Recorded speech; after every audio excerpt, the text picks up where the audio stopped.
June 10, 2005 ತೆರೆಕಂಡ Shastri blockbuster hit ಎಂದು ಅನಿಸಿಕೊಂಡಿತ್ತು.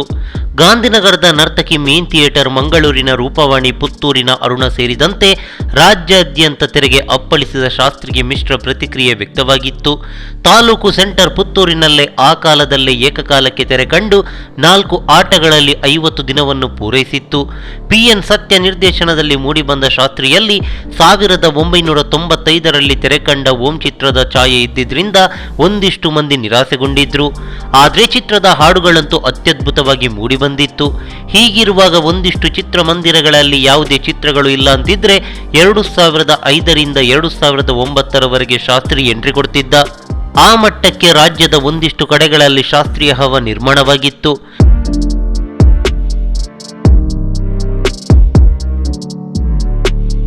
ಹೀಗಿರುವಾಗ ಜುಲೈ 9, 2017 ಗಾಂಧಿನಗರದ ಸಪ್ನ ಮೇನ್ ಥಿಯೇಟರ್ ಸೇರಿದಂತೆ ರಾಜ್ಯಾದ್ಯಂತ ಶಾಸ್ತ್ರಿ ರಿಲೀಸ್ ಆಯಿತು.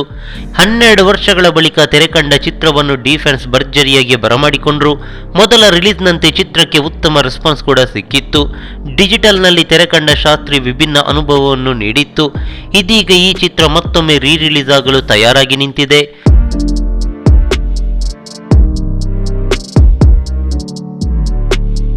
ಹೌದು, ಶಾಸ್ತ್ರಿ ಇದೇ ಶುಕ್ರವಾರ ಅಂದ್ರೆ ಜುಲೈ 30 ಉತ್ತರ ಕರ್ನಾಟಕದಾದ್ಯಂತ ತೆರೆ ಕಾಣ್ತಿದೆ. ಬೆಳಗಾವಿ, ಹುಬ್ಬಳ್ಳಿ, ರಾಣಿಬೆನ್ನೂರು ಸೇರಿದಂತೆ ಉತ್ತರ ಕರ್ನಾಟಕದ ಒಂದಿಷ್ಟು ಚಿತ್ರಮಂದಿರಗಳಲ್ಲಿ ಶಾಸ್ತ್ರಿ ನಾಳೆಯಿಂದ ಅಬ್ಬರಿಸಲಿದ್ದಾನೆ. ಈಗಾಗಲೇ ಚಿತ್ರಮಂದಿರ ಶಾಸ್ತ್ರಿಯನ್ನು ಅಪ್ಪಿಕೊಳ್ಳಲು ಸಜ್ಜಾಗಿ ನಿಂತಿದೆ. ನೀವು ಕೂಡ ಶಾಸ್ತ್ರಿಯನ್ನು ಮೊದಲ ದಿನವೇ ವೀಕ್ಷಿಸಿ ಡಿ ಬಾಸ್ ಚಿತ್ರಕ್ಕೆ ಬೆಂಬಲಿಸ್ತಿರ ತಾನೆ? ನಮಸ್ಕಾರ.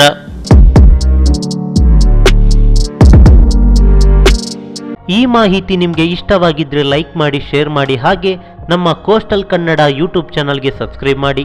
ನಮ್ಮ ಹೆಚ್ಚಿನ ಅಪ್ಡೇಟ್ಸ್ಗಳಿಗಾಗಿ ಕೋಸ್ಟಲ್ ನೆಟ್ವರ್ಕ್ ಇನ್ಸ್ಟಾಗ್ರಾಮ್ ಪೇಜ್ ಹಾಗೆ ಫೇಸ್ಬುಕ್ ಪೇಜ್ಗೆ ವಿಸಿಟ್ ಮಾಡಿ. ಧನ್ಯವಾದಗಳು.